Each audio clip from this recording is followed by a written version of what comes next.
Book audio में स्वागत करता हूं मैं आपका दोस्त ब्रजेश। अजीश नायर का उपन्यास फकीरा आपके लिए लेकर आया हूं। पिछले अंक में हमने जाना कि कावेरी शिवन के साथ जमशेदपुर आई थी। आज सारे लोग एक साथ मिले हुए थे। सारे लोग रात में शिवन के घर रुके हुए थे, लेकिन मुस्कान कुछ कहना चाह रही थी। शायद ऐसा लगता था जैसे बहुत बड़ी बात वो जानती है। चलिए बढ़ते हैं कहानी में आगे की ओर। नींद में एक ख्वाब देख रहा था। मैं अकेला सुनसान सड़क पर चला जा रहा था। चारों ओर धुआं ही धुआं था।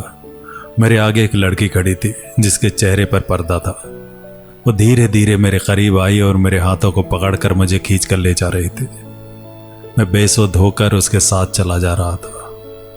पता नहीं कौन सी दुनिया थी वो, बिल्कुल ही अलग दुनिया थी। कुछ देर तक उसके साथ जाने के बाद मुझे एहसास हुआ कि मैं खामखा उसके साथ जा रहा हूं, जिसको मैं पहचानता तक नहीं। कौन हो तुम? मैंने चिल्लाकर कहा। वो रुकी पर उसने कोई उत्तर नहीं दिया। फिर वो मेरे हाथों को पकड़कर मुझे खींच रही थी। कौन हो तुम?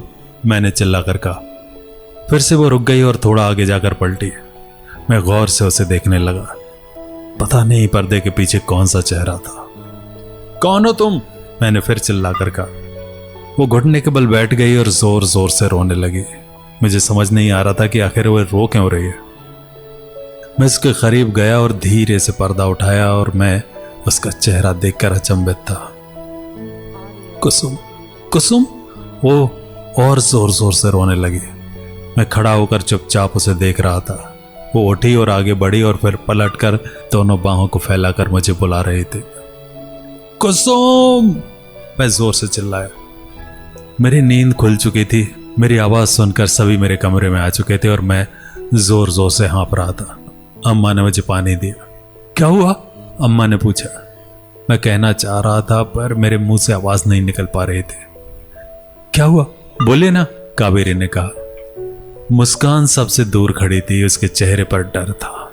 शायद उसे पता चल गया था कि मैं अब वो राज उससे उगलवा के ही रहूंगा। कुसुम का ख्वाब था, अजीब सा सपना।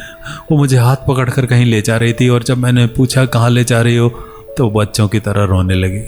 मैंने कहा ख्वाब था, इसलिए ख्वाब समझकर भूल जाओ, आदर्श ने कहा। आदर्श, ख्वाब बहुत कुछ कहते हैं, मैंने तुरंत उत्तर दिया। कुछ नहीं कहते ख्वाब, केवल वहम है तेरा, आदर्श ने जोर से कहा। मैंने कुछ नहीं कहा। मैंने मुस्कान को अपने पास बुलाया। देख गुड़िया, तू बता क्या छुपा रही है? मैंने कहा। बेटा कुछ भी नहीं छुपा रही है, अम्मा ने मेरे बालों को सहलाते हुए कहा। अम्मा प्लीज, अम्मा तुम लोग सब मुझसे कुछ छुपा रहे हो, प्लीज बताओ ना, कुसुम कहाँ है? आप लोग सब जानते हो। मैंने कहा। अपनी ससुराल में होगी। और कहाँ होगी? रिया ने तुरंत कहा। पता नहीं है कुसुम कब मेरे बेटे का पीछा छोड़ेगी, अम्मा ने चिंता जताते हुए कहा। अम्मा की चिंता जायज थी। आखिरकार उसका बेटा परेशान है। सो जाइए ना प्लीज, कावेरी ने कहा। मुस्कान सच सच बताना, तेरी कुसुम से बात होती है ना? प्लीज बता गुड़िया, मैंने विनती की। मुस्कान चुप थी। ऐसा लग रहा था कि उसे मुंह खोलने के लिए मना किया क्या। नहीं होती भैया, मुस्कान ने सिर झुकाकर कहा।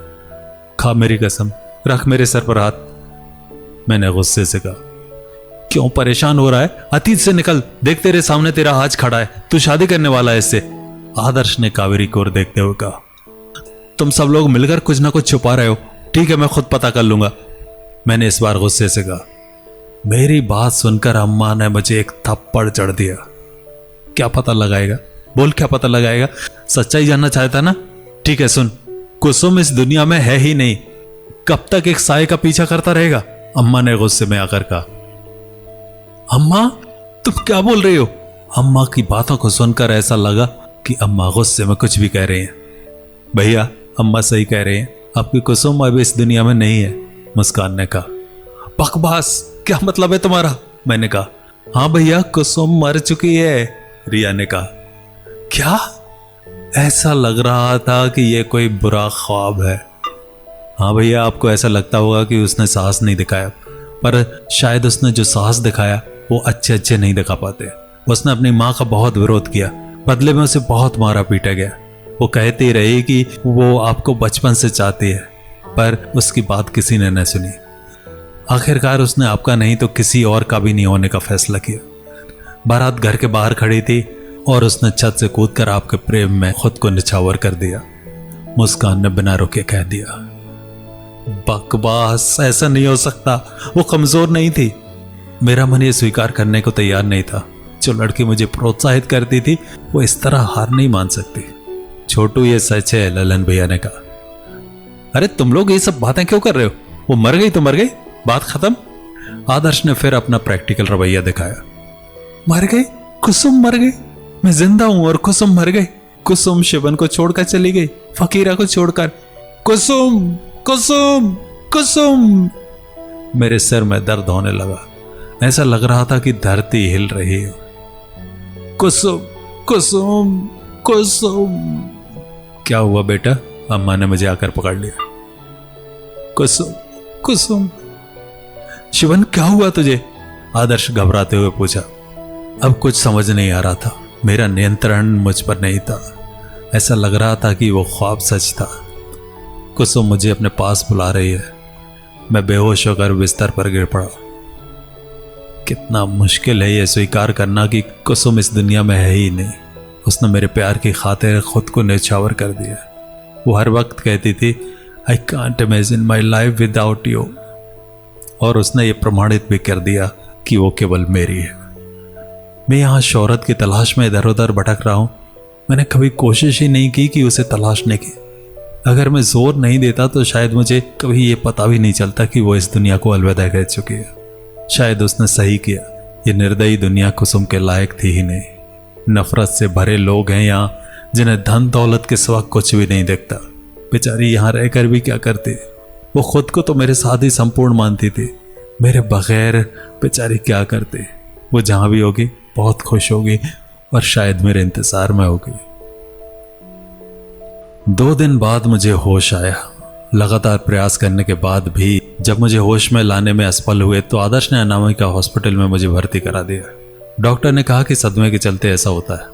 कुछ लोग हैं जो छोटी छोटी बातों को भी बहुत गंभीर बना लेते हैं और कुछ लोग ऐसे भी होते हैं जिन पर भले मुसीबतों का पहाड़ टूट जाए पर वे कभी टस से मस नहीं होते।